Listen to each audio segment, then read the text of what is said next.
اشارات ماہنامہ ترجمان القرآن دور حاضر میں قرآن مجید کے پیغام کو سمجھنے کا بہترین ذریعہ تازہ اشارات کی آڈیو ریکارڈنگ پیش کی جا رہی ہے۔ سماعت فرمائیں۔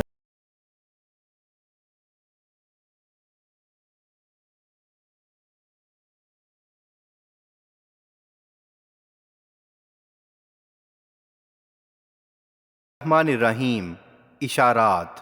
موضوع انتخابی نتائج کے بعد کرنے کے کام۔ تحریر پروفیسر ڈاکٹر انیس احمد۔ ماہنامہ عالمی ترجمان القرآن، اپریل 2024۔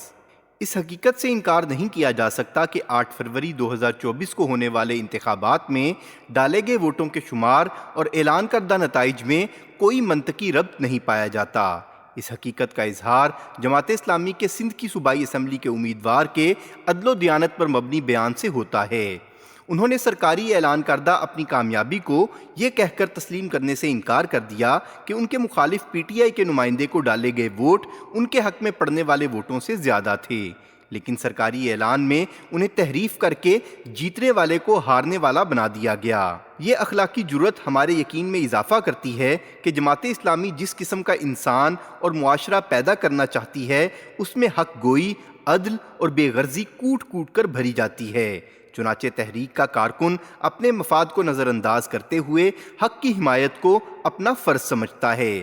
ایسا فرد ہی انسانی معاشرے میں مثبت، صحت مند اور عادلانہ تبدیلی لا سکتا ہے۔ یہ جماعت اسلامی کی بڑی اخلاقی فتح ہے اور یہ ثابت کرتی ہے کہ اس گئے گزرے دور میں بھی اصول پرستی اور بے لوثی پائی جاتی ہے۔ انتخابات میں اعلان شدہ نتائج کی صداقت کو نہ صرف سیاسی جماعتوں نے بلکہ ملک کے ہر باشعور شہری حتیٰ کہ بیرون ملک کے ابلاغ عامہ نے بھی غلط اور جمہوری روایات کے مکمل منافی قرار دیا۔ یہ بدقسمتی ہے کہ نتائج کو اپنی پسند کے مطابق ظاہر کرنے والوں کے ضمیر ابھی تک بیدار نہیں ہو سکے۔ اگرچہ نون لیگ کے چند سنجیدہ افراد نے بھی نتائج کی تبدیلی کے عمل کو شرمناک اور ان کی بنیاد پر پارلیمنٹ میں براجمان ہونے والوں کی حیثیت پر اپنے تحفظات کا کھل کر اظہار کیا ہے۔ نفس لوامہ جب تک زندہ ہے یہ یاد دہانی کراتا رہتا ہے کہ حق و باطل میں فرق کیا جائے اور حق بات کا اظہار کیا جائے، چاہے اس سے اپنی ذات کو نقصان پہنچتا ہو۔ عالمی طور پر نتائج میں کسی تحریف کو نہ صرف ایک قانونی اور اخلاقی جرم سمجھا جاتا ہے بلکہ اسے آمرانہ نظام کا پیش خیمہ تصور کیا جاتا ہے۔ اس لحاظ سے تحریک اسلامی پر یہ ذمہ داری عائد ہوتی ہے کہ ملک کو آمریت سے بچانے کے لیے اور ملک کے نظام کو دستور مملکت کے مطابق جمہوری اداروں اور جمہوری روایات کے احیاء کے لیے پرامن ذرائع سے ملک گیر جدوجہد برپا کرے۔ سیاسی شعور کی بیداری۔ ان انتخابات نے اس عام تاثر کے برعکس کہ عوام کو جو چاہے رقم سے خرید سکتا ہے یا سرداروں، وڈیروں اور سرمایہ داروں کے دباؤ میں ان سے ووٹ ڈلوایا جا سکتا ہے، یہ بات پایہ ثبوت کو پہنچا دی ہے کہ پاکستانی عوام خصوصاً نوجوانوں میں ملکی مسائل کا شعور نہ صرف بیدار ہے بلکہ وہ تمام پابندیوں اور آزمائشوں کے باوجود استقامت اور صبر کے ساتھ پرامن رہتے ہوئے اپنے ووٹ کا استعمال اور ظلم کے خلاف جمہوری انداز میں آواز بلند کرنے کی صلاحیت رکھتے ہیں۔ وہ یہ یقین رکھتے ہیں کہ احتجاج کے اظہار کے لیے توڑ پھوڑ کی جگہ صبر و استقامت اور پرامن احتجاج زیادہ مؤثر طرز عمل ہے۔ انتخابات میں بے ضابطگی کے علاوہ جمہوری روایات کو پامال کرتے ہوئے بعض اندازوں کے مطابق ملک میں بڑی تعداد میں سیاسی کارکن اس وقت جیلوں میں نظر بند ہیں۔ انتخابات میں واضح اکثریت حاصل کرنے والی پارٹی کو اس کے جائز حق سے محروم رکھا گیا ہے اور اس کے کارکنان پر مقدمات قائم کیے گئے ہیں۔ مزید یہ کہ پہلے سے بنائے ہوئے منصوبے کے تحت پارلیمنٹ کے اسپیکر، وزیر اعظم اور صدر مملکت کے عہدوں پر من پسند افراد کو بٹھایا جا چکا ہے، جبکہ انتخابات میں اکثریت حاصل کرنے والی جماعت عملاً کوئی انتظامی اختیار نہیں رکھتی۔ ان سب استحصالی اقدامات اور اپنے خیال میں حزب اختلاف سے نجات حاصل کر لینے کے باوجود سیاسی قیدیوں کو رہا نہ کرنا غیر معمولی احساس عدم تحفظ و عدم استحکام کی طرف اشارہ کرتا ہے۔ سیاسی آزادی کی بحالی کے لیے آواز بلند کرنا اور قوم کو ساتھ لے کر کلمہ حق بلند کرنا ایک قومی فریضہ ہے۔ ایک اصولی اور نظریاتی اساس پر قائم ہونے والی جماعت کا فرض ہے کہ تمام اختلافات اور تلخ تجربات سے بلند ہو کر اصولی طور پر حق کی حمایت اور ظلم و استحصال کی کھل کر مخالفت کرے۔ نوجوانوں کی رہنمائی کے لیے بھی ضروری ہے کہ پرامن دستوری ذرائع سے ظلم کے خلاف آواز اٹھتی رہے اور نفاذ جمہوریت کی تحریک ایک تسلسل سے آگے بڑھتی رہے۔ خواتین کا احترام۔ ملک گیر پیمانے پر تمام خواتین اور سیاسی کارکنان کی رہائی کے لیے منظم مہم وقت کی ضرورت ہے۔ اس سلسلے میں سیاسی بنیاد پر خواتین کو جیلوں میں بند کرنا پاکستان کی سیاسی روایت سے انحراف اور ایک ظالمانہ اقدام ہے۔ ایک مہذب معاشرے میں چادر اور چار دیواری کا احترام بنیادی اخلاقی اور انسانی فریضہ شمار کیا جاتا ہے۔ اسلام نے جو عزت و احترام کا مقام خواتین کو دیا ہے، اس کی مثال کسی اور معاشرے میں نہیں پائی جاتی۔ سیاسی گرفتاریوں خصوصاً خواتین کی رہائی کے لیے تمام سیاسی جماعتوں کو متحد ہو کر ملک گیر مہم چلانے کی ضرورت ہے۔ یہ ایک ایسا مسئلہ ہے جس پر سیاسی اختلافات سے بلند ہو کر بات کرنا اسلامی روایات کا تقاضا اور تحریک اسلامی کی اخلاقی ذمہ داری ہے۔ انتخابی نتائج کا معمہ۔ انتخابات میں مقتدر اداروں کی غیر دستوری دخل اندازی کے باوجود ایک بے نشان سیاسی جماعت کو ملک گیر سطح پر عوامی حمایت کا حاصل ہونا تحریکی نقطۂ نظر سے غیر معمولی توجہ کا مستحق ہے۔ ماضی کے انتخابات کے نتائج کا نظریاتی بنیاد پر جائزہ لیا جائے تو صرف جماعت اسلامی کو نظریاتی اور اصولی پارٹی کہا جا سکتا تھا، کیونکہ اپنے اپنے منشور میں کیے گئے وعدوں کے باوجود دیگر سیاسی پارٹیاں الگ الگ ناموں کے ساتھ عملاً اقتدار کی دوڑ میں شریک اور ذاتی مفاد پرست افراد کا ایک مجموعہ بنی رہی ہیں۔ جماعت ایک بے لوث اصلاحی اور اصولی پارٹی ہے۔ مزید یہ کہ جماعت وہ واحد دینی اور نظریاتی پارٹی رہی ہے جس کا وجود عوامی سطح پر ملک کے تمام صوبوں میں پایا جاتا ہے، جبکہ پیپلز پارٹی ہو یا مسلم لیگ، ایک سندھ اور دوسری پنجاب میں سیاسی جڑیں رکھنے کی مدعی رہی ہے۔ اس تناظر میں دیکھا جائے تو حالیہ انتخابات میں Pakistan Tehreek Insaf P T I نے اپنی صورتحال کو بہتر بنایا ہے۔ خیبر پختونخوا، پنجاب اور سندھ تینوں جگہ اس کے امیدواروں کو عوام نے ووٹ دیا، مگر یہ ایک لمحہ فکریہ ہے کہ کراچی کے علاوہ دیگر مقامات پر جماعت اسلامی اپنی مقبولیت میں خاطر خواہ اضافہ نہیں کر سکی۔ کیا اس کا سبب پی ٹی آئی کی قیادت کا بظاہر مظلوم ہونا اور عوام کا انہیں ہمدردی کی بنا پر ووٹ دینا تھا، یا واقعتاً پی ٹی آئی کے منشور اور پروگرام سے آگاہی کی بنا پر عوام نے اس سے وابستہ افراد کو انتخابی نشان نہ ملنے کے باوجود اور غیر معروف سیاسی نشانوں پر بھاری تعداد میں ووٹ دیے؟ اس کے کیا محرکات تھے اور پی ٹی آئی کی حکمت عملی کیا تھی؟ سیاسی جلوس اور اسٹریٹ پاور کے اظہار کے بغیر محض سوشل میڈیا کے ذریعے انہوں نے کس طرح عوام کو ساتھ ملایا؟ یہ سب پہلو زمینی حالات کے حقیقت پسندانہ ادراک اور تجزیے کے طالب ہیں۔ اس پہلو پر بھی نظر ثانی کی ضرورت ہے کہ مقتدر حلقوں کے ہاتھوں پس پردہ جو کچھ ہوا، اگر وہ نہ ہوتا تو کیا ملک گیر سطح پر ہمارا ووٹ بینک ہمارے اندازے کے مطابق ہوتا؟ اس اندازے اور حقائق کے درمیان توازن پیدا ہونا چاہیے۔ پیشہ ورانہ جائزے۔ انتخابات کے حوالے سے ایک سے زائد پیشہ ورانہ جائزوں اور تجزیوں کی ضرورت ہے جو اس شعبہ کے ماہرین سے کرائے جائیں، تاکہ یہ معلوم ہو سکے کہ اگر کسی مقام پر جماعت کے امیدوار کے مقابلے میں کسی دوسرے شخص کو زیادہ ووٹ ڈالے گئے تو کیا اس کا سبب اس امیدوار کا عوامی سطح پر فلاحی کاموں میں سرگرم ہونا تھا، یا اس پارٹی کی شہرت کی بنا پر اسے ووٹ ملے؟ جماعت کے امیدوار کی مہم میں کس جگہ کیا خامی رہی؟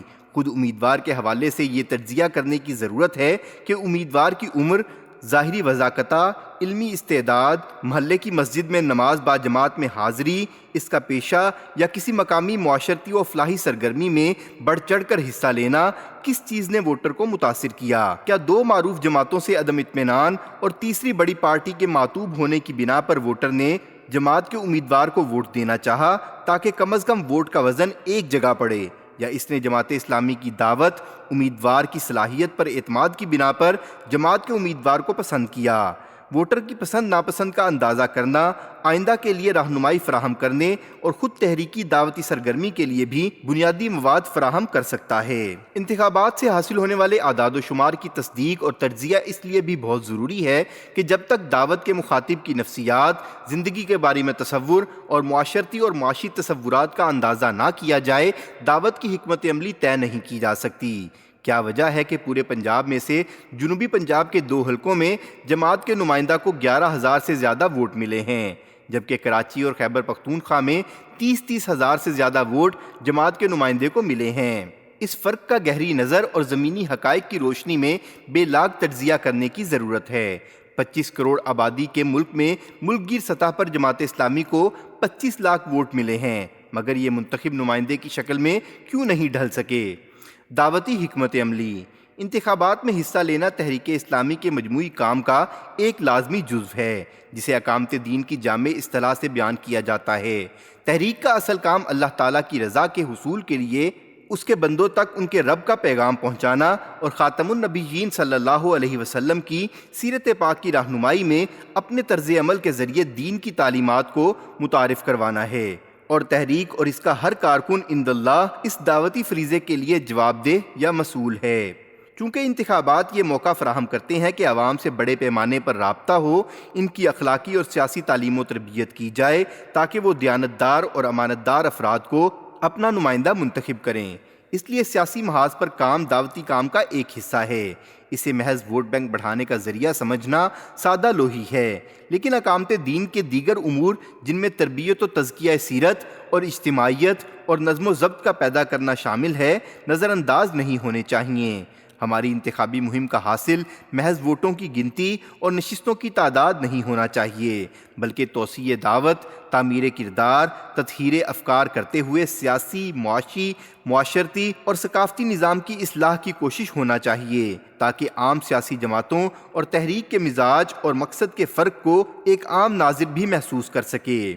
اس لیے ضروری ہے کہ پورے ملک میں جہاں جہاں تحریک نے امیدوار کھڑے کیے تھے ان کے حق میں جس شخص نے بھی ووٹ ڈالا اس سے رابطہ اور تحریکی لٹریچر کے ذریعے یا قرآنی حلقہ درس اور سیرت پاک صلی اللہ علیہ وسلم کے مطالعے کے ذریعے اسے تحریک کے قریب لانے کے منصوبہ پر فوری عمل کیا جائے اور اس میں ایک لمحہ کی تاخیر نہ ہو۔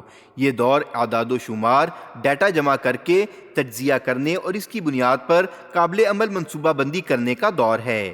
اس سے قطع نظر کہ کوئی تحریکی امیدوار کامیاب ہوا یا نہیں، ووٹ دینے والے ہر فرد سے ذاتی رابطہ اور حکمت کے ساتھ انہیں اپنی دعوت پہنچانا ہماری پہلی ترجیح ہونی چاہیے۔ پارلیمنٹ سے باہر رہنے کے باوجود فرض کی ادائیگی۔ یہ پہلا موقع ہے کہ انتخابات میں حصہ لینے کے نتیجے میں جماعت مرکزی پارلیمنٹ میں کوئی جگہ حاصل نہ کر سکی اور صوبائی سطح پر صرف کراچی میں 1 اور بلوچستان میں 2 نشستیں حاصل ہو سکیں۔ سبب بہت واضح ہے۔ بعض مؤثر ادارے جن افراد کو لانا چاہتے تھے ریاستی قوت استعمال کرتے ہوئے انہیں ایوان تک پہنچا دیا گیا۔ ان حقائق کے باوجود یہ جائزہ لینے کی ضرورت ہے کہ فارم 45 کے مطابق جماعت نے ملک گیر پیمانے پر اس انتخاب میں اور سابقہ انتخابات میں مرکز اور صوبوں میں کل کتنے ووٹ حاصل کیے اور کیا حاصل شدہ ووٹ اس کے متوقع ووٹوں کی تعداد سے مطابقت رکھتے تھے۔ لیکن اس جائزے اور سروے کے نتائج کا انتظار کیے بغیر زمینی حقائق کی روشنی میں فوری طور پر دعوتی حکمت عملی پر کام کرنے کی ضرورت ہے۔ داعیہ تحریک اسلامی سید مودودی رحمہ اللہ نے ایسے مواقع کے بارے میں اپنے ایک تاریخی خطاب میں، جس کو میں نے اپنے کانوں سے سنا اور آنکھوں سے دیکھا، یہ بات فرمائی تھی کہ تحریک کے کام میں اگر رکاوٹ کا پہاڑ بھی سامنے آ جائے تو تحریک رکتی نہیں۔ وہ پہاڑی نالے کی طرح پہاڑ کے دائیں اور بائیں سے راستہ تبدیل کر کے اپنی منزل کی جانب روانہ ہو جاتی ہے اور پہاڑ اپنی جگہ دیکھتے رہ جاتے ہیں۔ پارلیمنٹ میں جو لوگ بھی ہیں ان سے سرگرم تعلقات کے ذریعے یہ دیکھنے کی ضرورت ہے کہ ان میں سے کون افراد نظریہ پاکستان کو اہمیت دیتے ہیں اور ملک کے دستور کی روشنی میں ملک میں اخلاقی اور اصلاحی کام کو ترجیح دیتے ہیں۔ ان کے ساتھ ان موضوعات پر جن کا تعلق نظریہ پاکستان اور آئین پاکستان میں درج جمہوری روایات سے ہے، باہمی تبادلہ خیال کے ذریعے رابطہ استوار کیا جائے۔ اس سلسلے میں ان موجود افراد کو علمی اور فکری زاویے سے جس تعاون کی ضرورت ہے وہ فوراً فراہم کیا جائے۔ ان نمائندگان سے ذاتی رابطہ پورے خلوص کے ساتھ قائم کیا جائے، انہیں مختلف موضوعات پر مواد کی فراہمی تحریک سے وابستہ افراد کے ذریعے کی جائے۔ اس عمل سے کسی پارٹی کو سیاسی فائدہ پہنچے تو ہمیں اس کی فکر نہیں کرنی چاہیے۔ ہمارا مقصد دین اور نظریہ پاکستان کا نفاذ ہے۔ اگر یہ کام ہمارے ہاتھ سے نہ بھی ہو لیکن کسی اور کے ذریعے ہو جائے تو یہ ہماری ہی کامیابی ہے۔ ان بنیادی حقائق کو سامنے رکھتے ہوئے ضرورت ہے کہ چند امور پر فوری توجہ دی جائے۔ کرنے کے کام: دعوت اللہ۔ ایک عام شہری ہی نہیں، پڑھے لکھے جہاں دیدہ افراد بھی سیاسی مہم کا مقصد حصول اقتدار و اختیارات ہی سمجھتے ہیں اور انتخابات میں کسی پارٹی کی کامیابی سے یہ مراد لیتے ہیں کہ وہ اقتدار میں آ کر عوام سے کیے گئے وعدوں پر کام کرے گی۔ انتخابات سے پہلے، دوران انتخابات اور انتخابات کے بعد ہر مرحلے میں تحریکی فکر یہ مطالبہ کرتی ہے کہ سیاسی جدوجہد کا مقصد حصول اقتدار کی جگہ اقامت دین کے لیے زمین کی تیاری کی جائے اور ذاتی اقتدار کی جگہ اللہ کی حاکمیت اعلیٰ کے نفاذ کی کوشش کو اپنی گفتگو، حکمت عملی اور رابطہ مہم میں مرکزی مقام دیا جائے۔ انتخابات کے نتائج سے قطع نظر تحریک کے ہر کارکن کا فرض ہے کہ وہ اقامت دین اور اپنے مخاطبین کی فکری تربیت اور عملی تنظیم میں کمی نہ آنے دے، اور سیاسی مہم کے دوران اور اس کے بعد بھی اپنے اصل مشن اور مقصد کے حصول کے لیے اس کے پاس واضح نقشہ عمل ہو۔ اصل مشن اور مقصد کے حصول کے لیے خود کو اور دوسروں کو یاد دہانی اور تاکید میں کمی نہ آنے دے۔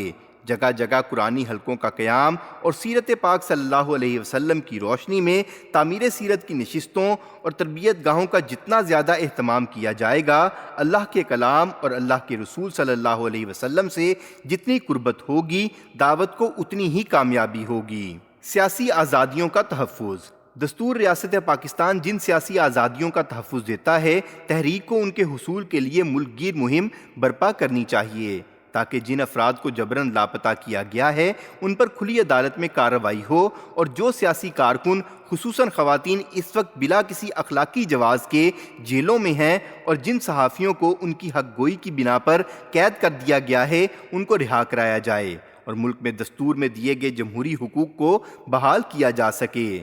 ہمیں اپنی تہذیبی اور سیاسی روایات اور چادر اور چار دیواری کے تقدس کی حفاظت میں سب سے آگے ہونا چاہیے۔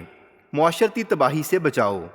اداراتی دخل اندازی سے جن افراد کو برسر اقتدار لایا گیا ہے، وہ ایک حزب اختلاف کے موجود ہونے کے باوجود ایسی قانون سازی کے لیے استعمال ہو سکتے ہیں جو بیرونی دشمنان پاکستان کی مرضی کے مطابق ہو۔ ماضی میں بھی دشمنان وحدت ملت کی کوشش ہمیشہ یہ رہی کہ ملک میں سیاسی عدم توازن پیدا کر کے ایسے افراد کو اقتدار میں لایا جائے جو ذہنی طور پر مغربی سامراج کے غلام اور تابع دار ہوں۔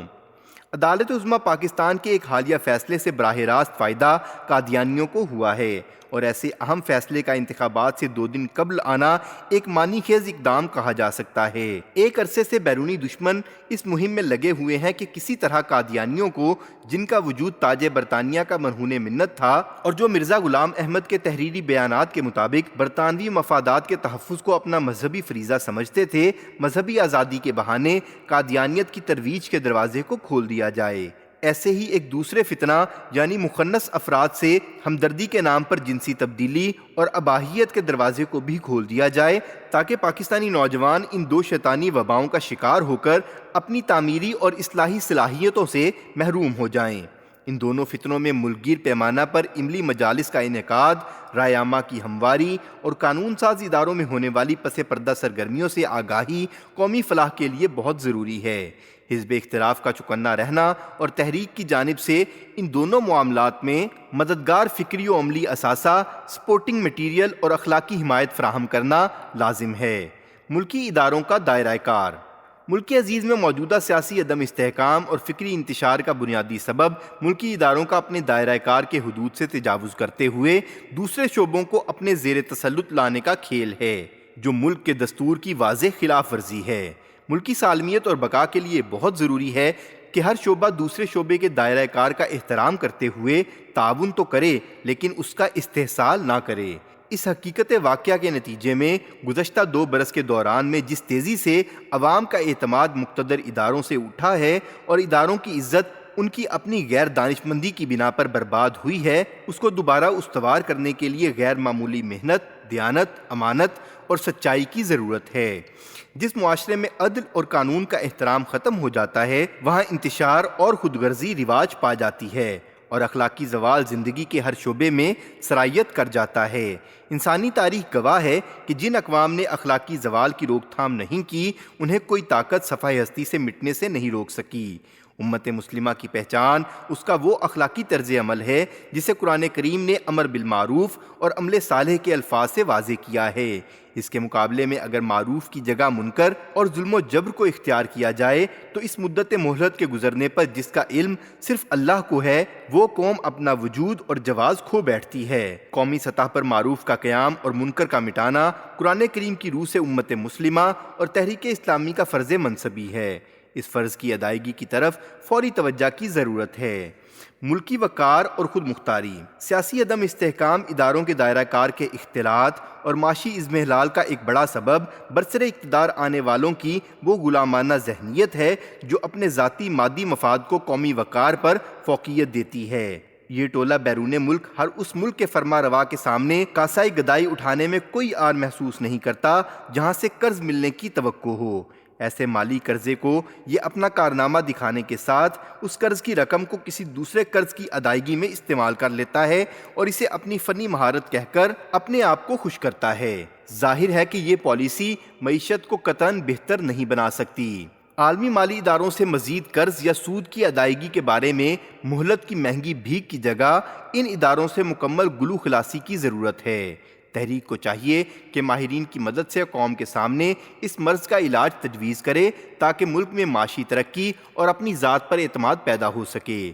بے ساکھیوں کی مدد سے چلنا مسئلے کا حل نہیں ہے۔ جب تک جسم کو صحت مند نہیں بنایا جائے گا، عارضی نسخے کسی بھلائی کا پیش خیمہ نہیں ہو سکتے۔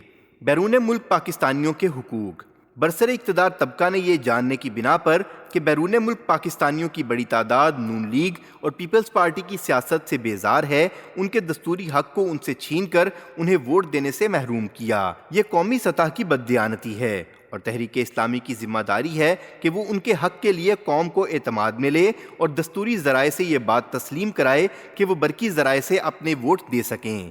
اس بات کی بھی ضرورت ہے کہ ملکی معیشت میں بیرون ملک پاکستانیوں کے کردار کے پیش نظر ان تک تحریک کی دعوت مؤثر انداز میں پہنچائی جائے، ان میں پاکستان سے وابستگی کو مزید مستحکم کیا جائے اور ان کی نا امیدی کو دور کیا جائے اور ملکی مسائل پر ان کی آراء کو عوام اور نمائندہ ایوانوں میں پہنچایا جائے۔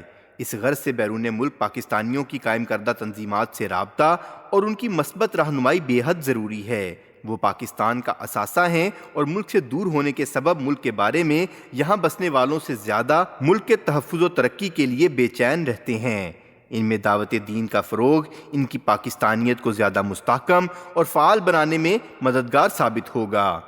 اللہ تعالیٰ اپنے نام پر حاصل کیے گئے اس ملک کی حفاظت فرمائے۔ یہ وہ ملک ہے جو 27 رمضان المبارک کی شب قدر کو وجود میں آیا اور دور حاضر میں اسلام کے نام پر قائم ہونے والا پہلا ملک ہے۔